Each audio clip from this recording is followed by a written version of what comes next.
everyone, welcome to Australian Book Travels for this week's book recommendations. Yay! Look, if you missed last Saturday's video, or what would have been a travel video, but it was actually an explanatory video, I am taking a 2-week break from travelling. I am continuing on with these book recommendations because I can sit here at home and, I read the books and I can video and upload the video within a day for you. I'm taking a break from the travel videos because it is spring here in Australia. I am a beekeeper and it is our busiest time of year. Making sure that after winter, the bees come out of their hives, they're happy, they're healthy. Sometimes we have to split the hives because they are so robust. So I'm doing that at the moment. Unfortunately, the weather is also a big factor when we're working with the bees, and it hasn't been great for us lately. Either it's too windy or too cloudy, and we have had a tinkling of rain. So I've only been able to work 1 out of 11 hives, but hopefully it's sunny. It's really sunny today. So fingers crossed, once I've worked with you and recommended these books, I can upload the video and perhaps later today work with the bees, or, definitely in the next week for sure. I have been working on fire prevention as well. We are coming into our fire prevention season, so because everything grows so well at this time of year, as you all know, spring is the growing season, then I'm trying to do some of the mowing around the property for snakes, for fire prevention, to make sure that snakes are not encouraged too close to the house, and also, fire prevention works. So that's me. We're here today. So luckily we are not stopping our book recommendation videos. That's a good thing. All right, everyone, I've got a few here today. I'm really excited. I'm always excited about the books I show you, but I'm excited this week. Okay. Sorry. Okay. This is exciting. Now, I just finished this one.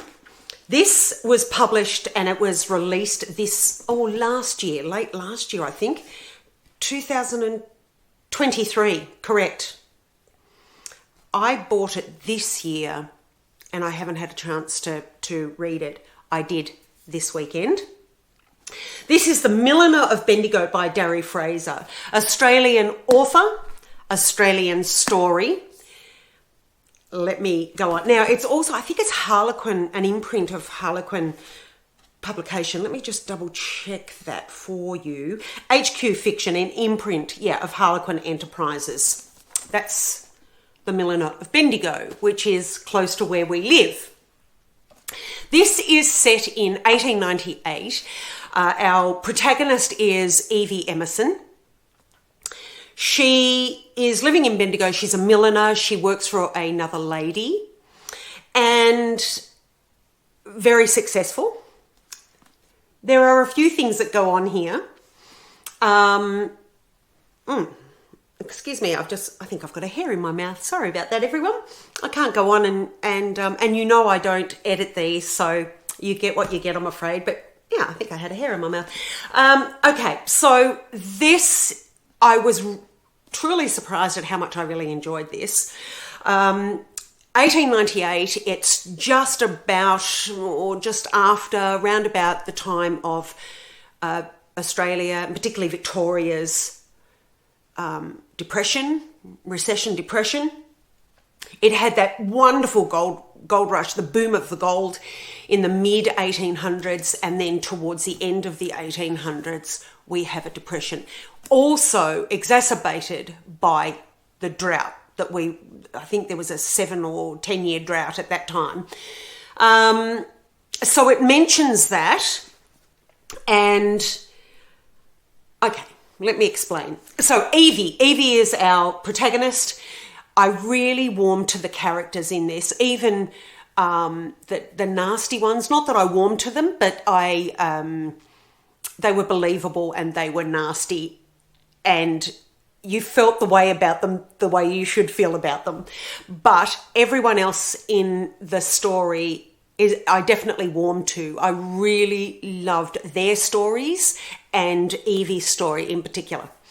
We go through, this takes us from Bendigo, it takes us all the way up north through Echuca and into Cobram. We have been to Echuca in our travel videos. We have yet to travel to Cobram. We will get there, but if you go through the travel video and have a look at Echuca, some of the story is set in Echuca. And we have also done a video, filmed a video in Bendigo. So if you have a look at that too, it will show you some of the buildings that would have been around at this time. There's a little bit of romance, which is not always my reading material. I do love the classic romance, but not necessarily by contemporary writers. This was done really well by Darry Fraser. Now, this is the first of her books that I have read. She has written a number of others, and I'll tell you about those in a minute. But this is the only one that I've read of hers. I do have a hair on my lip. Sorry, everyone. I beg your pardon. This is the first one, and I thoroughly enjoyed it. So we have a little bit of a romance, and things go a little wrong with the romance, and it wasn't overly committed to the romance. The story is that, but Darry writes it so well that it's not, it's believable and it's pleasant, and you want to know how it ends up. It's not a sickly romance, it's not too. It's not too sweet and sickly. It's a really nice romance. But more than that, there is a bit of a mystery, but that mystery is very shortly resolved. Not resolved, but we know what the mystery is, what happens about the resolution of the mystery, I guess, or we're told of what that mystery is. But it's more about, and I think I said to you last week in one of the other book recommendations that Australia, some of their police force at the time they had recruited ex-convicts. Not that that's mentioned in this, but there are rogue police in here and some nasty landowners as well. And so we get that story. It's a story about grief and love, the romance, a bit of mystery, but I really enjoyed the Australian isms. Darry writes it really well about Australia and gives you the atmosphere and the environment at that time. Using obviously horses, there were no cars at this time, but just the incredible journey that without vehicles, even with with trains and with horses, the vastness of Australia and how long it took. Now we travel from Bendigo to Echuca within an hour, whereas this took minimum overnight, sometimes a couple of days to get from to travel from from Bendigo to Echuca. So she really does that well. She gives you that sense of atmosphere and sense of being here in Australia. I enjoyed this. I really enjoyed it. We have a missing sister in this, and we have also some estranged relationships in families, not just Evie's. Look, I thoroughly enjoyed it. Now, this is 400 and... how many pages? It is 420 pages. But you don't realise that it's 420 pages. I read it quite quickly. I read it within a day and a day and a bit because I enjoyed it so much. I was wanting to know where it was going. There's a lot going on in here. There's some skullduggery, there's some nasty people, there is breaches of contract where a not so gentle gentleman has claimed that Evie has breached her promise, her marriage promise to him.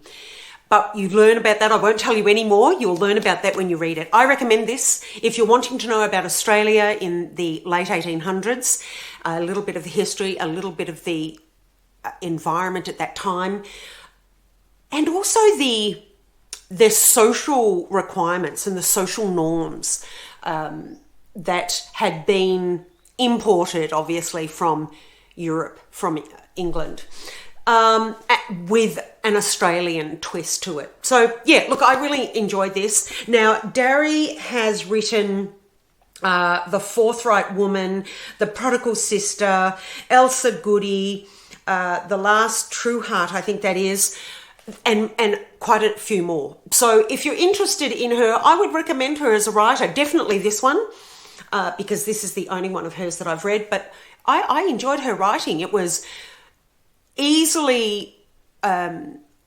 read, but not too simplistic. It was a good read. I enjoyed it. And yeah, I told you it's Harlequin, an imprint of Harlequin. So I recommend that one. Now, as you know, you may have noticed I've got my pumpkins out, even though here in Australia it's not autumn. But of course we have the Hallows Eve coming up, which of course implies all those requirements for pumpkins and all of those autumnal foods and beliefs. And of course, here in Australia, we follow some of those. So I put my pumpkins out for you. I hope you appreciate that. Anyway, let's get on to the next one. Annie Smithers, another Australian. She is an Australian chef. This is her latest, Kitchen Sentimental. Now, Annie has a restaurant here in really central Victoria, in a place called Trentham, de Fumier, it is titled. I think now, forgive me if I'm wrong, but I think now they only serve lunches or they only serve dinners. One of the two. I can't recall, but I think they only serve one main meal a day, or they're only open for one meal. But I could be wrong on that. It's best to check Annie Smithers' website, and that will certainly tell you when the restaurant is open. But this is her latest, or it was just recently released actually, but published in 2024 by Thames and Hudson here in Australia. And we are looking at not including the index and recipe index and so forth. It is minus the acknowledgements. It is 230 pages. She does. It's a bit of a memoir, but not really. It's much more specific than that, and I'll tell you why in a moment. But she does give you some recipes throughout the book. In fact, she gives you quite a few recipes throughout the book, and a few photos of her starting out at work and at her restaurant and so forth. That's Annie Smithers' Kitchen Sentimental. Now, she believes in, and she does in her restaurant, she does grow her own food for the restaurant, which is impressive and wonderful. And I think, where possible, a lot more restaurants should do that. But this is really about Annie asking or explaining to us why we cook. Not just because we're hungry and we have to eat, but for people like me, where I love cooking and I love cooking for other people. I love baking and cooking a meal and cooking sweets and lollies, things like honeycomb and licorice and all of the toffee and all those sorts of things. So I love. Usually in winter and autumn, my oven is constantly going. I bake cakes and then I'm baking lunch and dinner and all sorts of things. I I love baking, I love cooking, and Annie explains, or she goes about explaining why she thinks we cook, and that it's a fulfillment within us. It's really interesting. At the same time, as I say, she does give you recipes, and she talks also about her own, I guess, demons, or not demons, but her own work and her own feelings along the way in her life. It's really interesting as a chef that she gives an insight into who she is and what sparks the passion within her, and what how her mental health overall, good, bad, and the indifferent.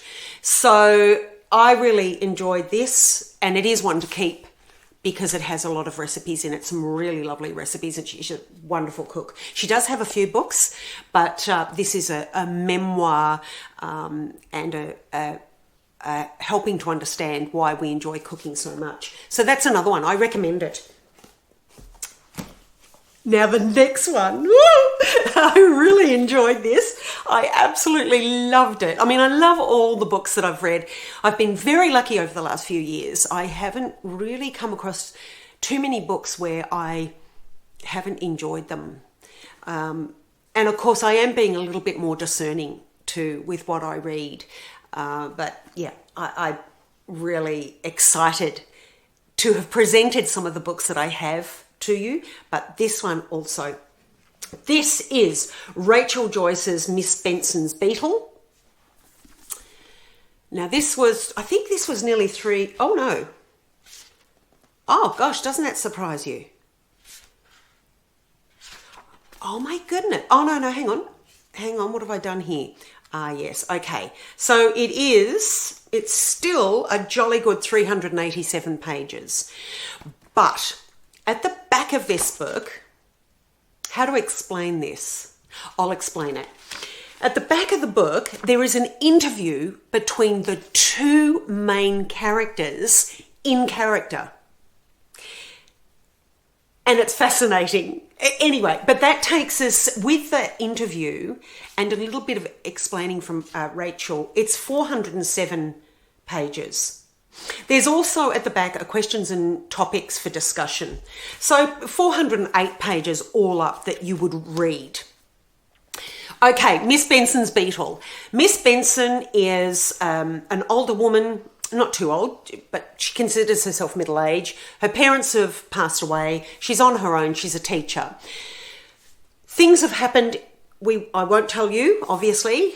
I never do. But things have happened in her youth that have obviously, like all of us, they have formed who she has become. But she doesn't want to be that person. She finds herself one day teaching and the children are just really rotten, and she walks out. She does a few things on the way in protest, but she walks out. And her life goal has always been, in perhaps recognition of her father or a little bit because of her father, who is now deceased, she wants to find a particular beetle that is found in New Caledonia. Now, this is in England, it's set in England, and it takes us through Australia to New Caledonia. Miss Benson, through this series of events that takes her on her out of comfort zone journey, she applies for, or she requests applications for an assistant to assist her on her journey to find this particular beetle that has never been found, although it's understood that it does exist and that people have seen it, but it's never been officially recognised. And Miss Benson wants it found, and she wants it to be recognised that she found it.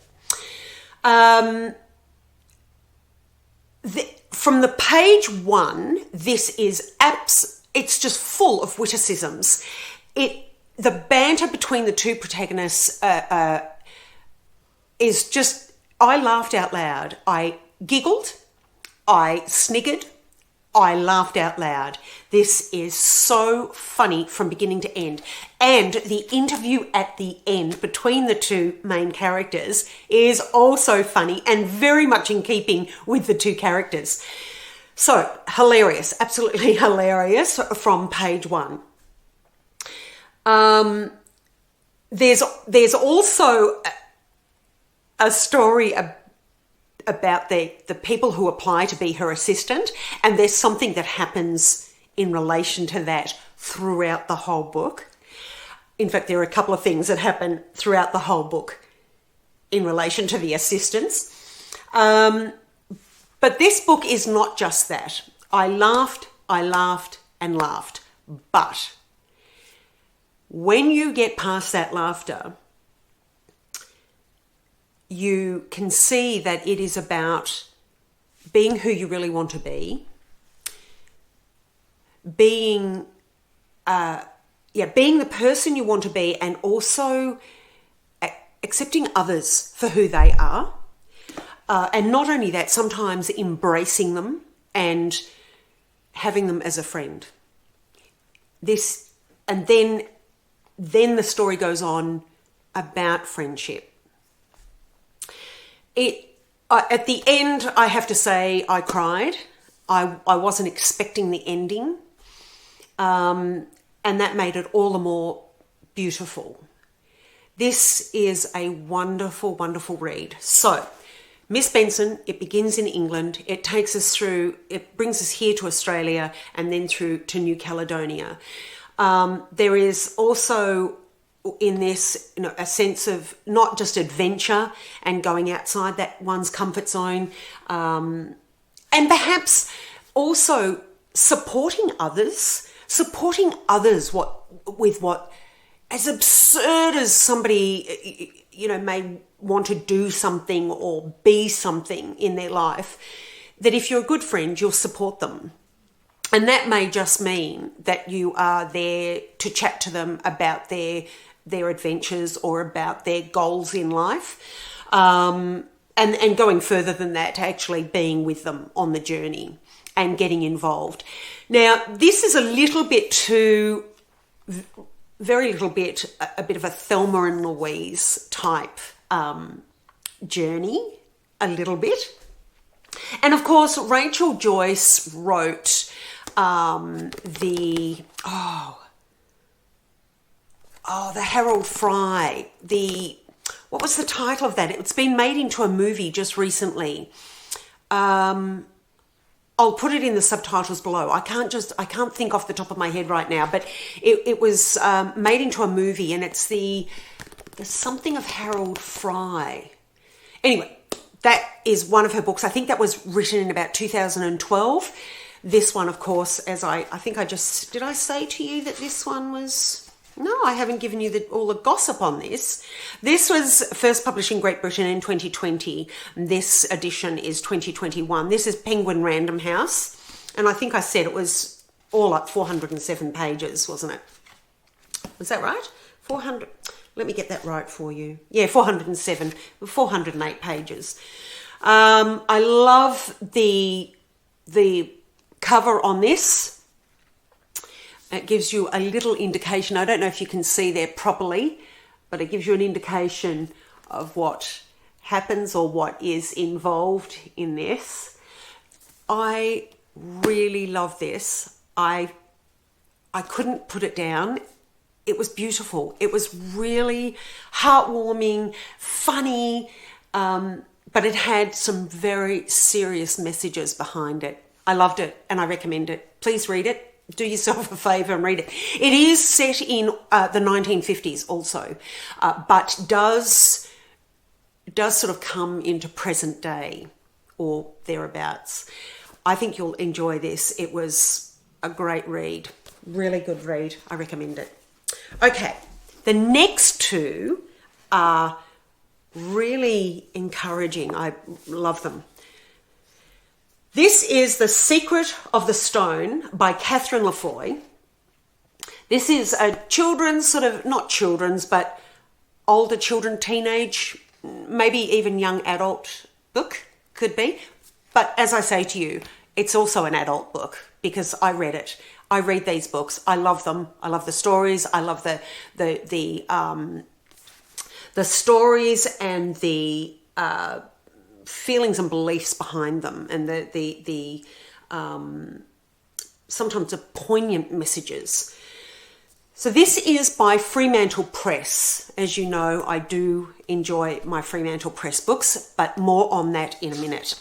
I also love the cover on this. I really do like the cover on this. I think it's lovely. Now, how many pages? Without the acknowledgements, this is 293. A decent read. So, our young Olive, our main character, and her young friends, well, it's really Olive, finds a stone. And she quickly realizes with her friends that this stone has some powers. And I don't want to tell you the story, but there are some not very nice characters who want this stone for their own benefit. So it has magical powers, and Olive has tested those powers to test them, not for good or bad, but just to test them. And then she finds herself in amongst a whole heap of secrets and some not very nice people who want the stone for their own purpose. I thoroughly enjoyed this. I really enjoyed it. I love the fact that it's Australian author, and it's an Australian publisher. I love Fremantle Press. I think their books, look, I'll discuss them a little bit after this next book, because this next one is also Fremantle Press. I recommend this. It's great. And I recommend, now that we're coming toward Christmas, it would be a great one to read. Oh, by the way, something I haven't told you, it doesn't come out on the market in our bookshops until the 29th of October. So this is an advanced reader's copy, but I recommend it. I loved it. Enjoyed the whole story. Couldn't wait to turn the page. It was fantastic. So it doesn't come out until the 29th of October.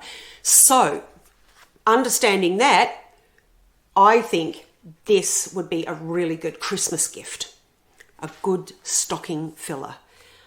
If you don't want to read it yourself, if you have children, grandchildren, nieces, nephews, or children of your friends, I recommend this. I think you can't go wrong. It's a great story and well written, really well written. Okay, that's that one.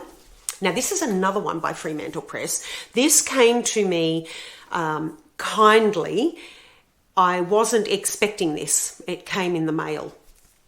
I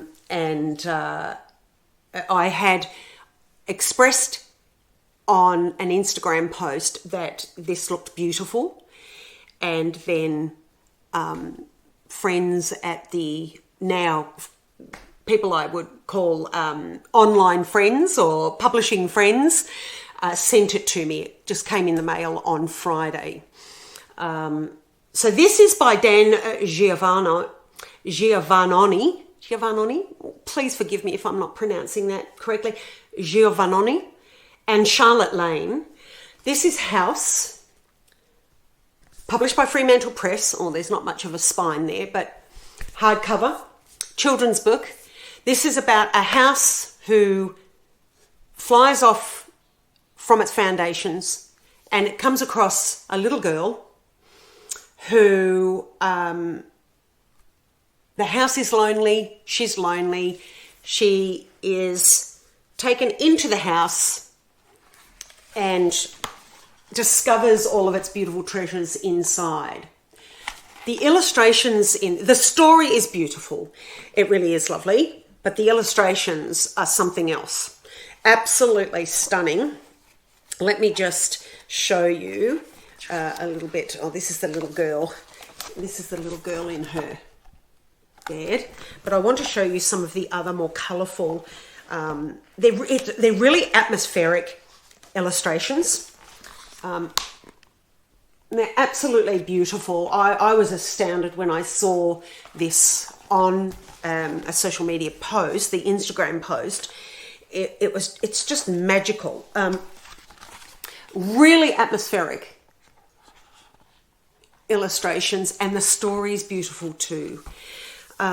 So yeah, great. Another one. Now this was released in conjunction with a play that Dan Giovannoni, I think it is,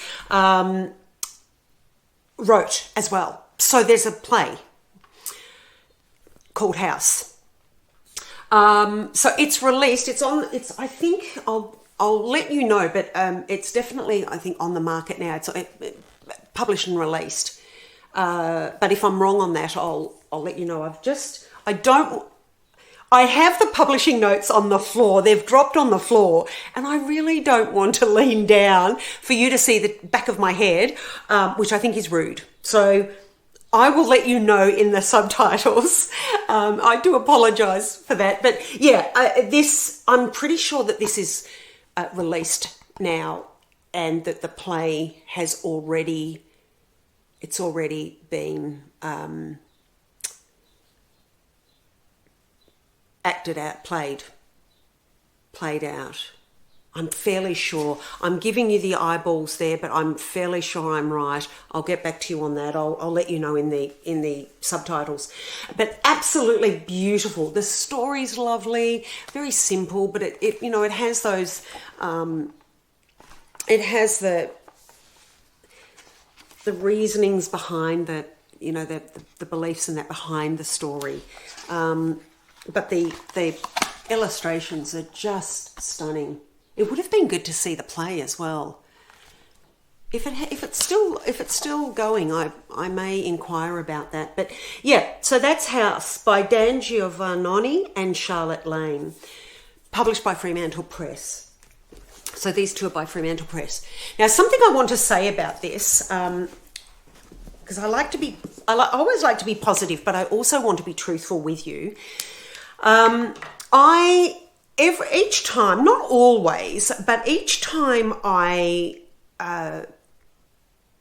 recommend books, I try to get in contact with the authors and or the publishing house and just let them know that I've reviewed. I just think that that's a respectful thing to do. I don't have to ask their permission, but I just think it's respectful to do that. And apart from one other publishing house, which I can discuss with you another time, Fremantle Press have been the most supportive and friendly and welcoming publishing house out of any of the authors I've contacted, or the publishing house, or the bookshops. There have been a couple of bookshops who have also been wonderful, but in terms of publishing house, Fremantle Press could not be more supportive. And that goes a long way, because for me, when we buy a book for the story, and we buy it for, the actual, the story or the author, and that's great. We don't often look at the publishing house. I mean, you don't say, oh, well, I won't buy that book because it's a publishing house I don't like, or, oh, yes, I will buy that book because it's that publishing house. We buy it for the story and the author. But I wanted you to know that all of the books I've recommended that are published by Fremantle Press are genuinely good books. They are reflective of what society wants. They are reflective of very good authors. My understanding is, and this is just my belief, Fremantle Press take on just the best of the best authors. All of their books have been brilliant, although not always the stories or the writing that I personally enjoy, but I can respect and appreciate that they are reflective of the public, what others want, what you may want. So, but the majority of the books from Fremantle Press that I have read have been absolutely, they've hit the mark where in relation to the books that I would read and the stories I want in my life and the authors, the style of writing. I also get the impression that Fremantle Press really respect their authors. And the reason why I say that is because in the scheme of things, I'm just recommending books to you. I'm enjoying them. I'm recommending them to you. And if I can bring you a little bit of inside information, that's good too. So in the scheme of things, I'm a nobody, but Fremantle Press treat me like a somebody. They are so welcoming. They have been so wonderful and giving in their time and their products. It's made me realise that when I buy a book now, I do look at the publisher. And, you know, the Fremantle Press is all Australian. It is a not-for-profit, all Australian publishing house and has been around for 60, 70 years, I think, perhaps even a little bit longer. So it's made me more aware. You know, some of the publishers I have contacted have not even acknowledged the email that I've sent them with a link to their book, the book that they've published. They haven't even acknowledged, which I think goes a long way to saying how they perhaps treat their authors, or not necessarily. I'm not saying that that's it, but you have to wonder when Fremantle Press are just so giving to someone like me, and I can email them and they'll respond. I'm not made to feel as though I'm taking up their time. They've been absolutely brilliant. So that's just something to think of, particularly if you're overseas. That's something to think about. I know we can't all buy books based on the publisher, but it's just another little thing to think about. Who are you buying from? Who are you supporting? And, who are you giving your money to? That's something I think, it's about not just sustainability and all of that sort of thing. It's about good customer service and how those, in particular the publishing houses, how they're treating their authors as well. I mean, if they're going to treat me one way, good or bad, how are they treating their authors or or the public? How are they really seeing the public? I'm not saying it's good or bad. I'm just saying it's something to think about because it has made me think. And I want to pass that on to you. How do you think? What do you think about that? Have you ever thought of the publishers when you have purchased a book? Because I never did. Before I really started this, I would be interested, but they were really just a conduit for what I wanted. It was more about the author and the story. And of course it is, but that's just another element for me to think about. Who's publishing this and what is that company really like? Do let me know. Let me know what you think. Have you thought about the publishers the books that you buy and how they are perceived and what they're doing? Are they sustainable or in their practices, or are they renowned for being really good to their authors? Something to think about. Okay. Now, what else? Please don't forget the book competition. The video is uploaded for the 1st. You will be able to view it on the Tuesday, the 1st of October. That will give you all the details on how to enter. I'm not available for the next 2 Saturdays for travel videos. As I say, I am doing fire prevention works and beekeeping duties. What else did I want to let you know? There was something else in my mind that I should have a list, shouldn't I? I should have a little list and make sure that I go through everything. No, but I will check for you whether the play for this is still available to go and see. I have a funny feeling it may not be, but I will let you know. And don't forget The Secret Stone, Fremantle Press. The Secret Stone is not available until the 29th of October, but these two are definitely good little stocking stuffers, I think. Really good for Christmas. Miss Benson's Beetle. Oh my goodness, Rachel Joyce, you've done a beautiful job. I love it. I absolutely love it. It's one that I think this will become a modern classic. I'm gonna put it out there. I'm going to stick my toe out and say that I think this will become a modern classic. I think it's beautiful. It has all the right elements. Funny, poignant, great story. I loved it. Absolutely loved it. Annie Smithers, Kitchen Sentimental, great little memoir, come cookbook, come discovery of why we cook. I enjoyed that. And The Milliner of Bendigo by Darry Fraser. Loved it. Absolutely loved it. If you want to know more about Australia. In fact, apart from Rachel Joyce, these are all Australian. I've done it again. Good on me. They're all Australian, apart from Rachel Joyce, who is, of course, English. I love them all. They were fantastic books. Yeah, so please do let me know what you think about not only these books, if you have read them or you want to read them, but also that the idea of publishers. Do we think about publishers enough and what they're doing and how they're supporting their authors and their readers? That's something I'm going to ponder on a little bit more for sure. Okay, it's sunny today, so I think I may be able to get out there and work the bees. Otherwise, I'll probably be on the ride-on mower to mow and slash the grass around the house or out in the fields near the house.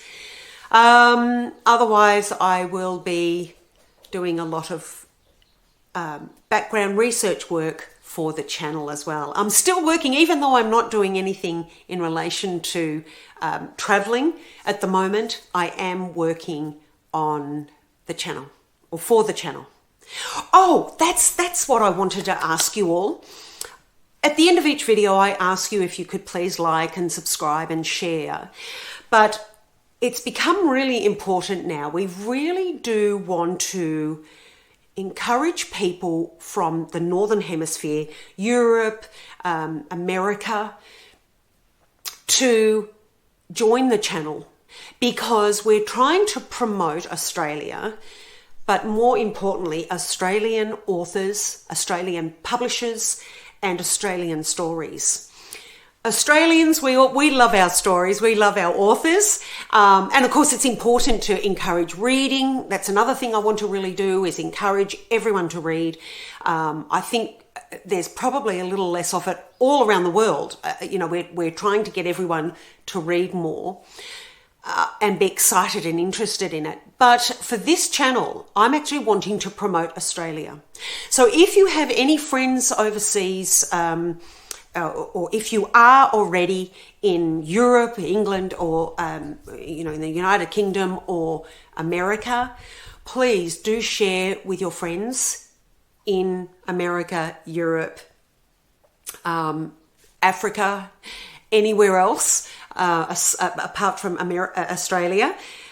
I mean, obviously, if you have Australian friends, we would love you to, and family, we'd love you to share. But we are trying to encourage people from countries other than Australia to watch the channel. We really want to spread the news that Australia is more than just beaches, thongs, barbecues, and Australian actors. We really do have some wonderful architecture. We have two history, Indigenous history and white European history. Really interesting, lovely country towns with beautiful people, great, interesting scenery, interesting landscape, unusual from the rest of the world. We have the oldest continuous culture in our Aboriginal culture.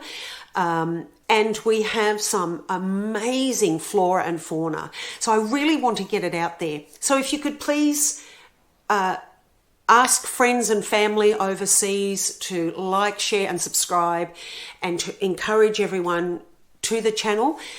I guess even if they're not, they don't really like this channel, at least I'm, trying to get them interested in perhaps doing their own research on Australian authors, and definitely Fremantle Press is one of the publishing houses I would recommend. They have their own website. You can go on and either order from them or order from your local bookshop. But yes, we're trying to encourage more people from other than those in Australia to watch the channel, and that also we can then bring more interesting and much more content to all of you. So yes, please do like, share and subscribe if you have enjoyed any video on the channel. I'm going to leave you for now, everyone. That's enough for today. I'm hoping to see you next week, and I hope all of those or any of those books have interested you. All of them are brilliant. They really are. I recommend all of them highly. Okay, everyone, take care, and I'll see you next book recommendation on Monday. And don't forget, do comment, keep in touch, email if you wish, and we love hearing from you. Okay, take care, everyone. Happy reading, safe travels, great eating. I encourage great eating, wonderful eating, good eating. Take care. Bye for now.